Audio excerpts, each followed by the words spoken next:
Hello, this is wmpyr. Back again because I felt like I didn't do a good job in the first video explaining, trying to answer the question. The question was pretty much like, can a tremendous amount of knowledge of human anatomy, can that help you? Is it useful in a real life altercation or in a real life self-defense situation? And yeah, look, the way that I want you guys to see it is that whatever it is that you're bringing to the table, I don't care if it's, once again, in this case, a very large, detailed amount of human anatomy knowledge, right? Whether it's that or something totally different, like another martial arts style, maybe it's a very obscure martial arts style, or if it's like meditation skills, okay? Whatever it is that you're bringing to the table, I don't care what it is, anything can be useful, anything, but it's up to you to make it useful. So the knowledge, skill, knowledge, technique, whatever, the knowledge that you're bringing in, you don't want it to just be just stale knowledge, because then it's just trivia. You want it to become applied knowledge. You want it to be useful knowledge. So that is the key, to use it against the opponent. Use it as technology to, attack or to destroy or to defeat or whatever goal it is that you're trying to do. You want to use it against the enemy. If you don't, then once again, it is just stale knowledge. That's it. So how do we make that happen? Now, let me give you guys a very specific example. Let's talk about Escrima, right? In Escrima, we attack the arms, period, right? We defang the snake. That's what we're known for. So I'm going up against the bad guy in a street situation, right? We got weapons. They got weapons. I got weapons, whatever. And I'm going to be attacking their arm, right? So I'm going to be bringing that technology against them. If they don't have any background in this, they're probably going to do what every human being does and go for the head, go for the body. They're just going to be attacking me. Pretty normal, pretty predictable for me. And me attacking their arms, they're not going to be familiar with that. They've never sparred like that. They're not used to people attacking their arms. So right away, I'm going to have that technological advantage, okay? And then on top of that, they could see what I'm doing. They're like, oh, this guy's attacking me on the arms. Okay, I'm going to do the same thing right back at the guy because it was effective. So they hit me in the hand. It hurts. I'm going to hit them back on the hand. So they could try to copy me, but because I have more knowledge than they do, more applied knowledge, I'm better with this technology than they are.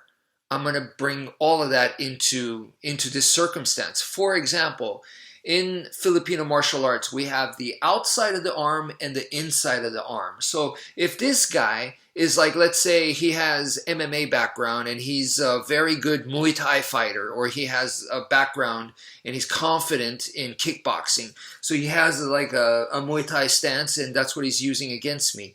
Well, in this case where we have weapons and he's just, holding the weapon with mixing it with his Muay Thai stance because that's what he's comfortable, and he's using Muay Thai moves and the weapon against me, right?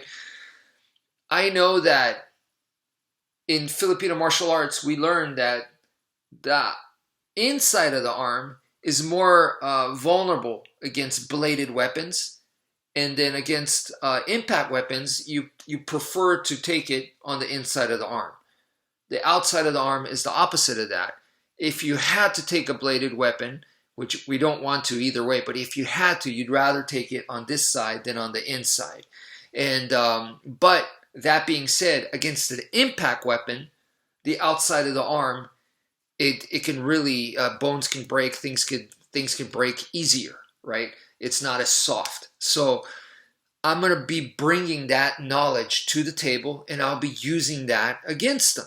Okay, so one more level. If they don't have that knowledge, then they can try to copy me, but they don't have that understanding. Okay, and now as far as the anatomy goes, we could go even further into this side of the arm is in charge of extending your hand like this. So this pulls, the tendons pull, and so this opens up the hand. The inside does the reverse. This pulls, it contracts, and this closes my grip. So if I cut the inside of the arm, the tendons, then they're no longer going to be able to close their hand. So once again, I could use that against them. It's not just about me attacking the veins and making them bleed out. Am I doing that? Or did I cut the tendons? I could now go more into detail and know a lot more precise. What exactly am I doing to them? What am I going for? What did I just do? Did I do both?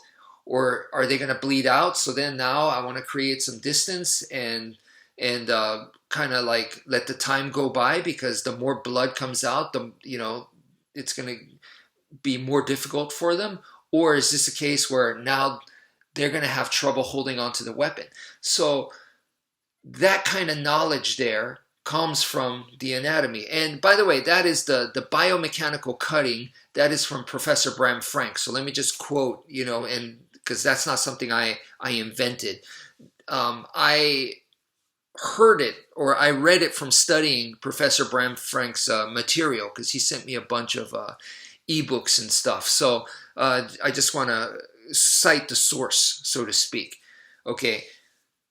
So in that case, if I am actually doing that and targeting, okay, so those are the tendons. All right, and right here now I can attack the soft part of the arm and try to get them to bleed out or whatever.